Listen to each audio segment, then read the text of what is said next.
And in this particular episode of the Rebirth series, we talk about how to start a health routine that lasts. I'd like to talk about some of my favorite authors. Now listen to this.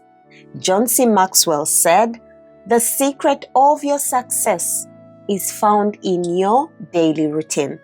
And James Clear also said, "Habits are the compound interest of self-improvement." Now, this is what I strongly believe and have learned, that to start a health routine that lasts, your why has to be as clear as day. Come on, let's dig into this together. Welcome to the Hope Ignites Healing podcast with your host, Dr. Lillian Kalisa, a space where we speak everything holistic health and healing. This is a space for women especially who are seeking to find healing, that is, from a place of inner completeness, making small, simple, and yet tangible steps towards full health, and therefore a lifestyle of healing. In this space, we believe in the 1948 definition of health, that health is a state of complete emotional, physical, and social well-being, and not merely the absence of disease and infirmity. And through my personal story and all the medical knowledge gathered through the years, this is now the mantra with which I live my life and teach others to do the same. Now let's redefine health together, shall we? Welcome to Season 4, The Rebirth. Hello, my friend, my beautiful community.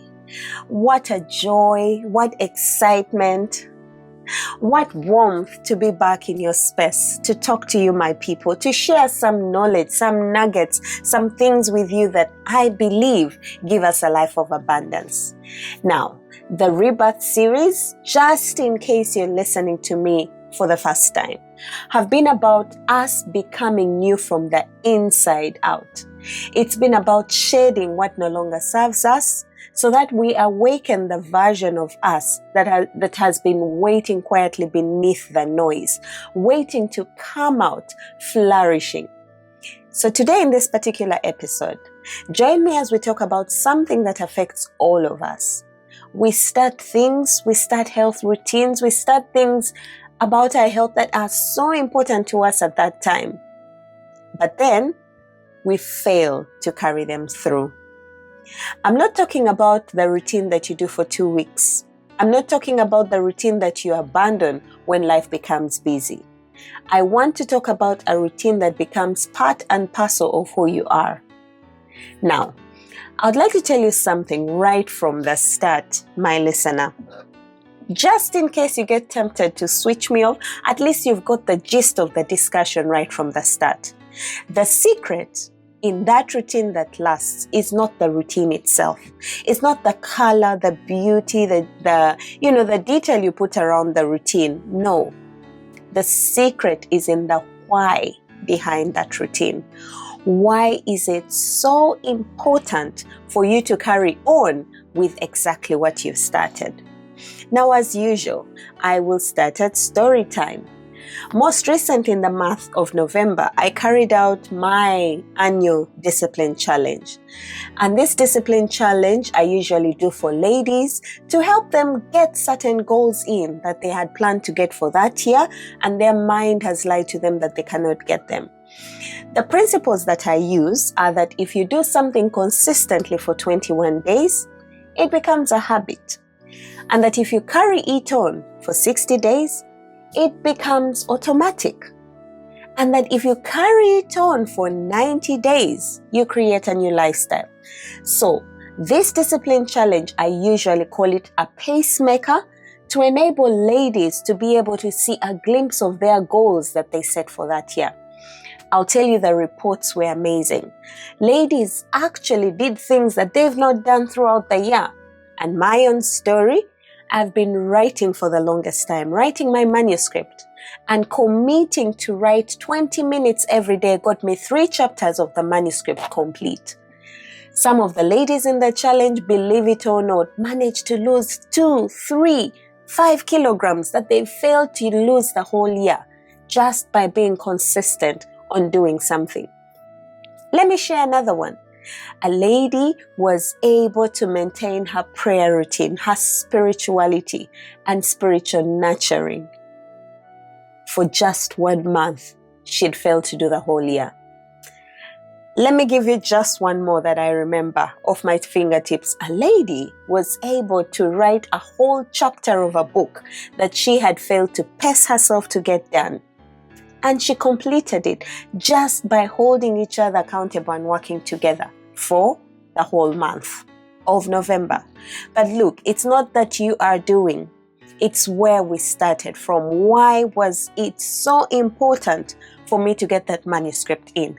The why lies in the end goal. Why was it so important that losing weight is something you want to do beyond November? Why is it so important that I choose a health routine every day that I stick to, and my life feels different when I don't carry that routine out? So by the end of this podcast, I hope that we shall be able to find the why to why health is extremely important to you. Otherwise, you're going to start something today, and in about 2 weeks' time, it will be all history. And before we go any other, let's unmask the negative. Let's get it out of the way and know why it is so clear that most routines fail. Why? So together with me, let's dig into why do most routines fail. Now let's be honest, ladies. We have all been there. We have all been at a place where you start something and in 2 weeks' time you forget what you even started. We start routines out of guilt. We start them because someone compared us. We start them because we feel left behind. Or we start them with these huge goals and our energy cannot match our ambition. Sometimes we're starting them because sickness and disease is threatening the best of us, and we quickly act out of impulse and fear. We begin excited, then resistance comes in, discouragement sneaks in, and soon we quietly slip back to what we know, to our default setting, to what is more comfortable. Now, this is it. The routine didn't fail when that happens. It's the foundation that was not strong enough. The true anchor was not firm. And that's why your why should be the anchor. Why is it so important for you to start this wealth routine? I'll tell you that your why is not a slogan. Your why is not some cute affirmation that you wake up to say every day. No, your why is your emotional anchor. The thing that keeps you grounded when your motivation disappears, when you don't feel like doing. Your why pushes you to keep doing. Your why is very personal. It's sacred. It cannot be shared. It is the reason you show up on days when you truly don't feel like it. It's the reason you show up when the weather is not good. It's the reason you show up even when you're out of your comfort zone. Now, here are some whys that are often out there that are used. And for some of you, your why might be one of these. Listen to this. Your why could be that you want to be healthier so that you can watch your children grow and enjoy them in the later years. That's very similar to mine. Your why could be that I want my mind clear so that I can lead well.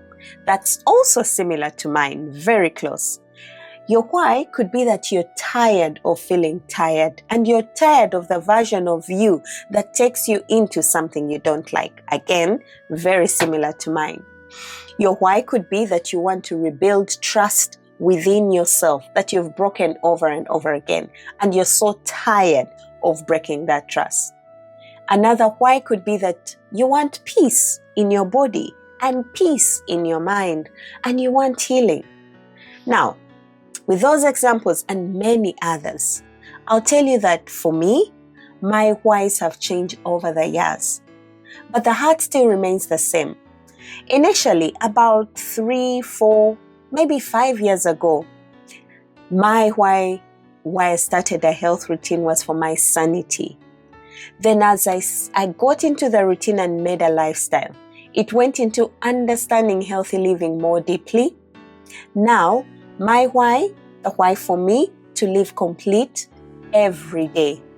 I wake up just to be complete, and because of that and the desire to be complete, holistic living does it for me.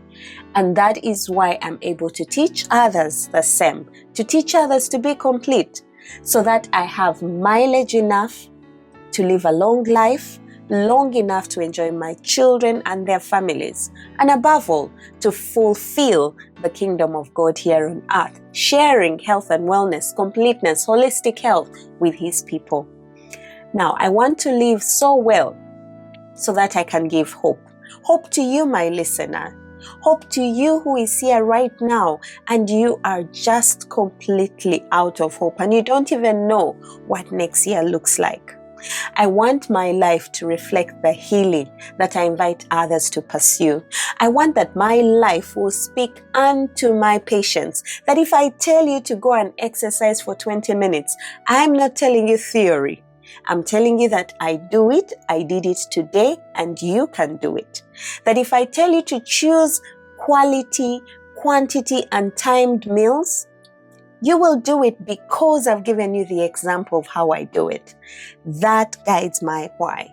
Not to speak from theory, but to speak from a journey that has come from gray and to glow and to share it with other people. Let me tell you this as a doctor. Your why is not just an emotional language. Your why is a strong literal meaning that changes the architecture of your brain. Listen to this. Your why, knowing it and sticking to it, activates the regions in your brain that are responsible for motivation, planning, and reward. And that's the prefrontal cortex. This is the center of your brain that is specifically for planning and discipline. Having a why enables you to use that center, to use it correctly. The basal ganglia in your brain, the ones that are used for habit and routine forming, these also are activated when your why is dug into. And lastly, the one that we like is the good feeling, the dopamine reward. That good feeling that gives the reward pathways that reinforce positive behavior, enable you to stick to a why, to keep bringing it forward in your brain, enabling you to keep going with a routine that you have chosen. And guess what? Over time, this then strengthens the neural pathways that make disciplined behavior feel natural instead of forced. Your brain slowly shifts from resisting the new habit, to cooperation because it's getting familiar with it.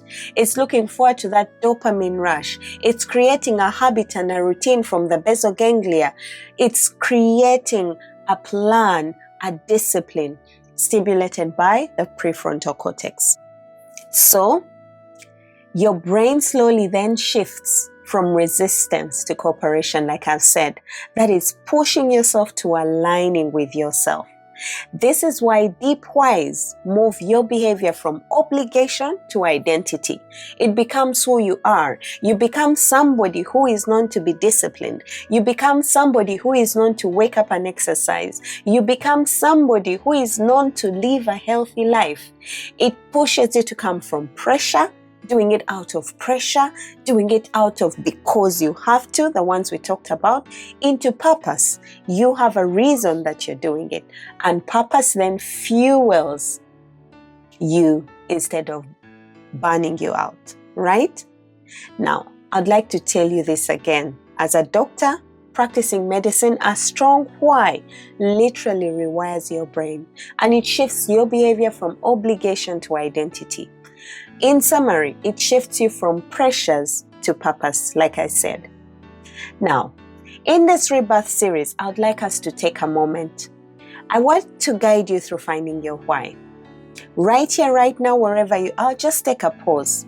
Just take a pause, take a deep breath in and out, and let's ask ourselves some pertinent questions. Are you ready? Here we are. What is hurting you? What is calling for change? What part of you is asking to be reborn? Maybe you want energy again. Or maybe you want discipline. Maybe You want to stop feeling overwhelmed. Or maybe your body is whispering for rest, for strength, or for care. Name it. And then ask yourself, what outcome do I desire? What will this routine give me that truly matters? Why is it worth it? I challenge you to write all this down. Don't leave it in your brain. And say it loud to yourself. Hold it close and remind yourself every day where you're starting from. Your why is the foundation to where your routine will grow. Building a routine that lasts, we need that why. Now, let's talk about how to make this routine last. These are some of the steps. Making it stick. Step 1, start small. Ridiculously small. I'm talking about 5 minutes of movement. I'm talking about just 1 glass of water in the morning. I'm talking about 10 minutes earlier to bed than 1 hour. I'm talking about something small that is sustainable. I'm talking about small buildings that create your confidence. Little by little, but consistently. Start small. Don't plan for the 1 hour. Don't plan for the 10 meals. Don't plan for the 3 liters that you do not have. Plan for that small, minute thing that you have and start small. Step 2. I'd like you to attach your new habit to an existing one. I got this from James Clear, obviously. Tell yourself things like this. After brushing my teeth, I'm going to stretch, because you're going to brush your teeth anyway. Tell yourself that on waking up, I'm going to drink some water, because you're going to wake up anyway, right? Tell yourself that after dinner, I'm going to walk for 10 minutes, because you're going to have dinner anyway. Even lunch, do the 10 minutes walk after lunch, and do you know what? By the end of the day, you'll have done 20 minutes, 10 after lunch and 10 after dinner. Let your existing habit carry the new one. I'll tell you that as we did the discipline challenge, I challenged myself every time before I go to bed, I'm going to write for 20 minutes. That's how I got it now. For me, going to bed is the best part of the day. So before I earn it, I had to do the 20 minutes of writing. And it was a game changer to get things done. Step 3, don't aim for perfect. Just aim for consistency.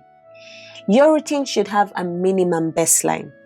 On busy days, you still show up, even if it's in the smallest version.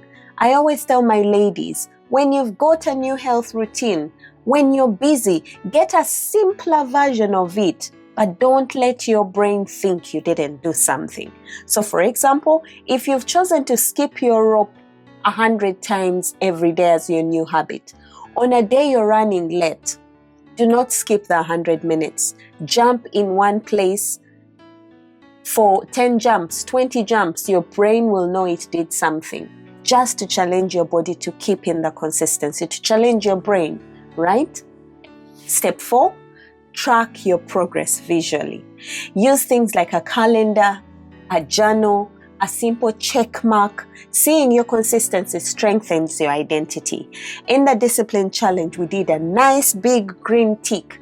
And I asked people, my ladies, to use habit tracker. To see that tick gives that dopamine rush in the brain that we talked about the brain creating, and makes you want to do another tick tomorrow. Get in another tick tomorrow, and anytime you have a cross, that doesn't work well on your brain. So we need to acknowledge progress visually. Step 5, review your why every day, every week. Keep going back to it. Why am I doing this? Let it remind you who you are becoming, where you're going, and who you don't want to be. It's very easy to get stuck in the past, but this why reminds you of that person that you're becoming. I like that part. Now, this is real life change. I have watched my patients transform simply by honoring their why, simply by finding, why is it so important for you to reduce your blood pressure? Why is it so important for you to go and eat right? A mother who wanted to be strong for her child chose a why to manage her emotional wellness. A leader that needed clarity of mind because her business was at stake. A woman who said, I'm tired of living tired, chose to do her work every day because she was frustrated. Once the why became clear, the routine followed naturally, gently, consistently, beautifully, just by showing up to honor your why. You're not starting from zero. You are starting from wisdom. You know the wisdom as to why this health routine is so important to you. From your experience of the person you were and the person you're dreaming to become. From a deep sacred desire to live well and become that perfect version of yourself. Your rebirth will not happen in one giant leap. It will happen in small little steps done with intention, powered with a meaningful why. So today, my listeners, choose your why. Hold it so close to you that nobody or no circumstance will steal it away from you. Let it lead you into the routine and the life that you so deserve. And that is why at the start, we quoted John C. Maxwell saying, the secret of your success is found in your daily routine. The person that you are becoming, is success important to you? Look at your daily routine. And James Clear, the habit expert, says habits are the compound interest of self-improvement. Compounding every day to be the best version of yourself today gets you right into creating habits of great improvement, of excellence, and we all can do that, right? So as we finish, my listeners, you can choose a why that will last, that will motivate you to get a routine that will last. Thank you so much for joining me for the Hope Ignites Healing podcast. Now, if this spoke to you, I'd like you to share your why with me. Share it with somebody.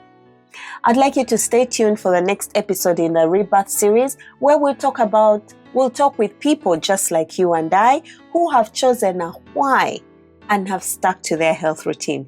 I'm sure you'll be looking forward to these ones. Always your host, here to serve you, here to cheer you on. Here is the place where your healing has begun. Let's find your why together. Your host, Dr. Lillian Kalisa, here to cheer you on, here to serve you, here to tell you that your health is as important as you. I'm here to give you hope through health, and above all, to add the glow to medicine. I'll catch you on the next one. You take care of yourself. Bye-bye.